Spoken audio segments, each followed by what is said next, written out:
Bonjour tout le monde, ou plutôt bonsoir, ici Monsieur Cacahuète. Aujourd'hui nous sommes samedi 11 juillet 2020. Il doit être 22h, enfin il était 22h04 il y a 2 minutes. Alors voilà, donc aujourd'hui dans ce nouveau Parlons DVD, je vais vous parler du film Micmac attire l'arigot.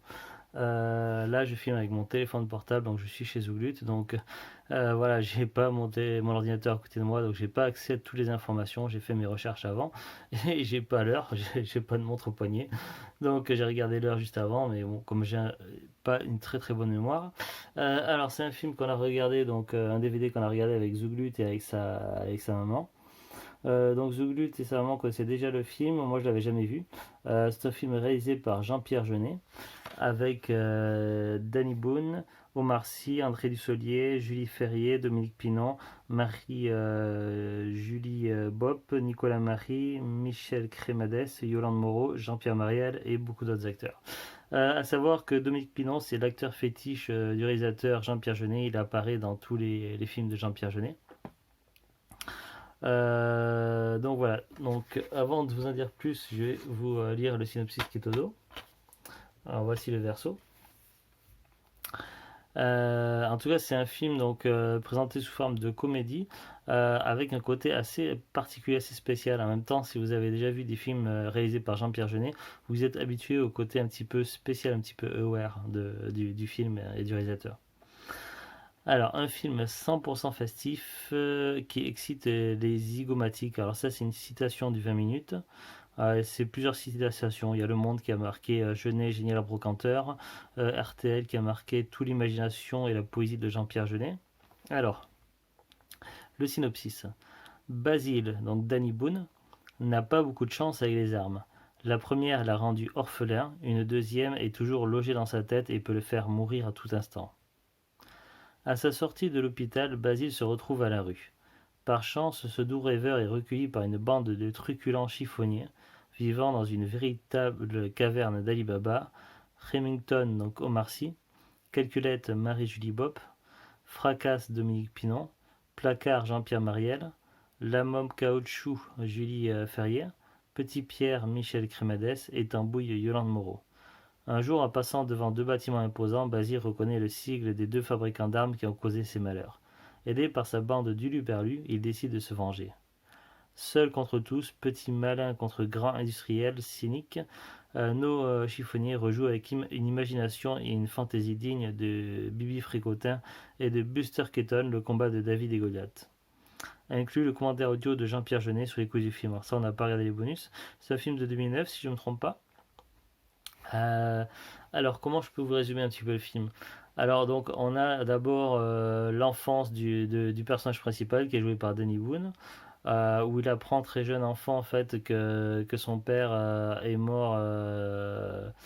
Alors, je sais pas si c'était à la guerre ou après une guerre ou quoi. Enfin, il était mort d'une mine. En fait, il était démineur. Ou peut-être que voilà, c'était après une guerre, il fallait enlever les mines, tout ça, et donc ça s'est mal passé. Et donc on lui donne des photos, tout ça, avec la trace du corps, tout ça. Et parmi les photos, il y a le sigle de la marque de la mine, en fait. Puis on le retrouve donc adulte, donc il travaille dans un vidéoclub avec des cassettes vidéo, tout ça, des VHS. Il me semble que c'est pas des DVD, mais des cassettes vidéo. J'ai un doute maintenant. J'ai reconnu d'ailleurs dans les cassettes vidéo, il y avait une cassette vidéo de Dragon Ball Z. Alors après, je sais pas c'était quel film de Dragon Ball Z, mais j'ai vu qu'il y en avait une. Il y avait même une cassette de Franklin. Alors, donc il travaille dans un vidéoclub. Il regarde un vieux film en noir et blanc. Et du coup, il y a une course-poursuite avec des tirs qui s'échangent dans la rue. Et il se prend une balle perdue en fait qui traverse le vidéoclub et qui se loge dans sa tête. Alors il est amené à l'hôpital, tout ça, mais le chirurgien doit faire face à un choix en fait.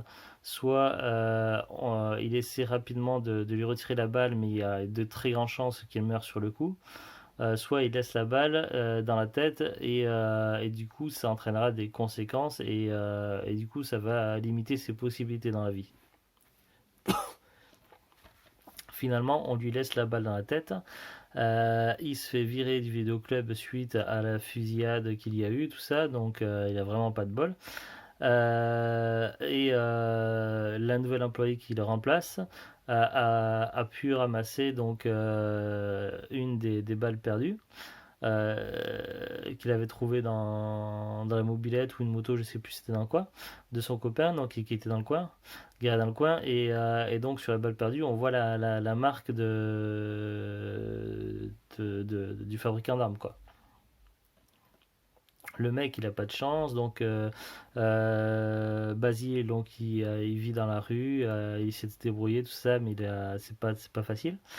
Et puis, il fait la connaissance d'un homme un petit peu âgé qui va lui présenter donc ses amis en fait.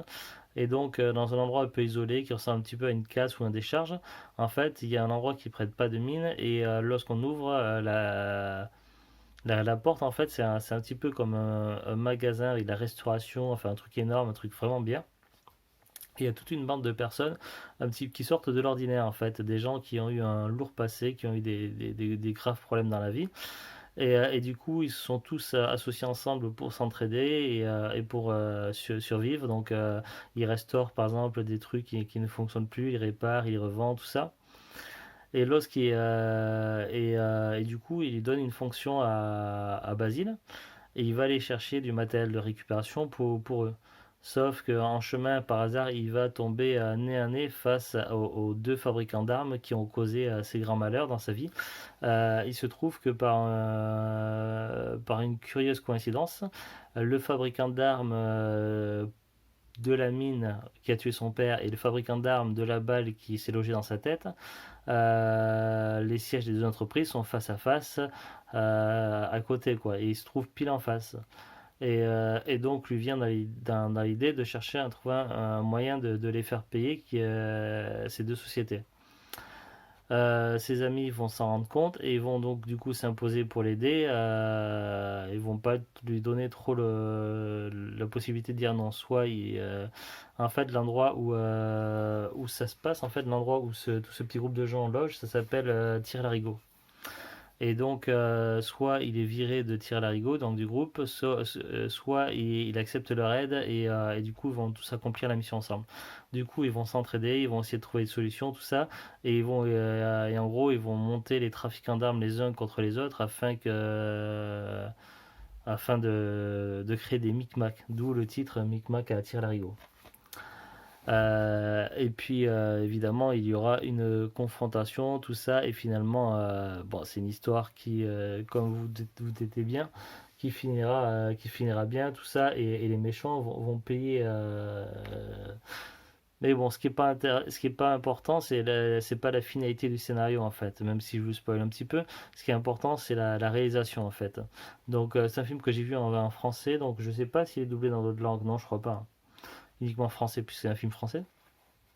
Donc ce qui est important c'est la réalisation, tout ça, le talent des comédiens, tout ça c'est vraiment impeccable. Donc ben, comme toujours avec du Jean-Pierre Jeunet, donc on n'est pas déçu. Donc pour moi c'est un sans faute. Donc première fois que je vois le film et vraiment le film est excellent.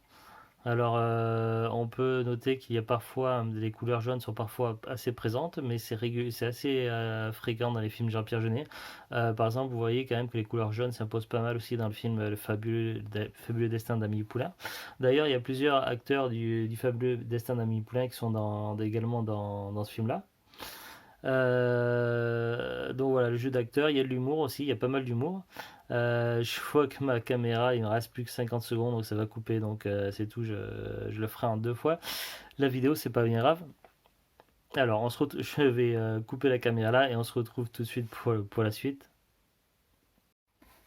Voilà, je suis désolé, mais c'est mon téléphone qui m'impose des limites. Pourtant, j'ai mis une carte SD dedans, mais je sais pas pourquoi ça prend pas sur la carte SD, mais sur le truc. Alors, des fois, tout se met sur la carte SD et j'arrive pas à retrouver les fichiers dans le téléphone. Et là, ça ne se met pas sur la carte SD, donc c'est le bazar. Donc, c'est pour ça que j'utilise la webcam. C'est pour moi plus simple lorsque je suis chez moi. Donc voilà, donc c'est pour dire, donc voilà, donc je disais tout à l'heure, donc. Euh, donc on reconnaît donc ce qu'il y a par moments des présences de couleurs un petit peu jaunes, tout ça dans le film. Ça arrive par exemple dans le fabuleux destin d'Amélie Poulain, mais ça gêne pas tout ça. Il y a également donc beaucoup d'humour, donc le film est assez drôle. Il y a également de l'ironie un petit peu, donc voilà, des petits jeux de mots, tout ça. Les personnages sont vraiment très attachants. Moi, parmi mes préférés, il y a donc la contorsionniste, donc celle qui est jouée par Julie Ferrier, et puis également celle qui joue Calculette. Donc, qui c'est qui joue Calculette? C'est Marie-Julie Bopp. Voilà, c'est mes personnages préférés dans la petite équipe. Omar Sy est présent, il a quelques rôles, mais c'est vrai qu'il a des rôles un peu moins appuyés que d'autres personnages, notamment Dominique Pinon qui a un rôle assez important, celui qui joue Fracasse, donc un ancien homme canon. Donc comme je l'ai dit, c'est des personnages assez atypiques. C'est principalement de la comédie avec de l'humour, avec un petit peu d'espionnage, style, pas style James Bond 007, mais style un petit peu Mission Impossible. À un moment donné, il y a des passages des passages assez drôles, assez plutôt bien fait. Donc vraiment la réalisation, donc pour moi c'est sans faute, c'est un film vraiment excellent à avoir dans sa collection, à voir au moins une fois dans sa vie, mais moi je dirais même à avoir dans sa collection. Voilà, j'étais réellement surpris. Donc il y a également des petites références. Donc à plusieurs reprises dans le film, il y a des références au film en lui-même, donc avec des affiches, des trucs comme ça. Je les ai pas toutes vues, mais j'en ai vu quelques-uns. Après, j'ai regardé sur Wikipédia avant de lancer l'enregistrement.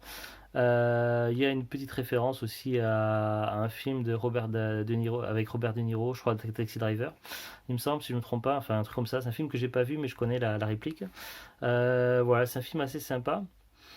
Donc voilà, moi je le recommande franchement, si vous l'avez pas vu, je vous recommande, il n'y a pas de problème.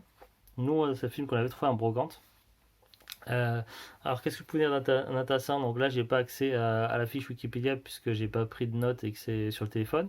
Mais de ce que j'ai pu lire tout à l'heure, donc dans le autour du film, à la base, l'acteur principal, Basile, ne devait pas être joué par Danny Boone, mais par Jamel Debbouze. Si vous vous souvenez, Jamel Debbouze a eu un rôle dans un film de Jean-Pierre Jeunet, Le fabuleux destin d'Amélie Poulain. Ça, c'était en 2001 qui était sorti, ce film-là. Là, le film Micmac attire l'arigot, c'est de 2009. Donc, entre-temps, c'est passé 8 ans. Mais d'après Wikipédia, apparemment, Jamel Debbouze a eu une altercation avec le réalisateur, avec Jean-Pierre Jeunet. Donc, je ne sais pas ce qui s'est passé dans cette brouille, donc qui est responsable, tout ça. Mais toujours est-il que du coup, en conclusion, finalement, Jamel Debbouze a été évincé. Ou à moins qu'il ait je sais pas trop comment ça s'est passé, mais donc du coup c'est pas Jamel Debbouze, c'est Danny Boone. Et finalement c'est aussi bien. Parce que je trouve que c'est pas un de mes acteurs préférés, Danny Boone. Je suis pas trop fan du personnage en lui-même, mais force est de constater qu'il est vraiment excellent dans ce film-là. Il est très très bon. Quand j'essaie d'imaginer Jamel Debbouze, alors c'est un des acteurs que j'aime beaucoup également, Jamel Debbouze, dans plusieurs films, que ce soit Astérix et Obélix, que ce soit la série H, ça, je le trouve vraiment super, mais là, franchement, dans le contexte, j'aurais du mal à l'imaginer à la place de Danny Boone, en fait. Là, je me demande qu'est-ce que ça va donner. Le film aurait peut-être pas été. C'était peut-être pas un rôle qui était fait pour lui d'une certaine façon, donc je sais pas. Je sais pas, mais voilà, j'ai essayé d'imaginer un petit peu ce que ça ferait, donc du coup, voilà. Qu'est-ce que je peux vous dire d'autre autour du film? Je sais plus, il y avait des petites anecdotes tout à l'heure. Il y a eu apparemment un incendie aussi durant le cours du tournage, et on peut voir en arrière-plan apparemment dans le making-of du film. Ça, j'ai vu ça sur Wikipédia tout à l'heure. Après, je crois qu'il y avait d'autres informations, mais je m'en souviens plus du tout. Je suis désolé. Après, il suffit d'aller sur Wikipédia, vous tapez le nom du film, Micmac attire l'arigot, et vous allez trouver toutes les petites informations restantes.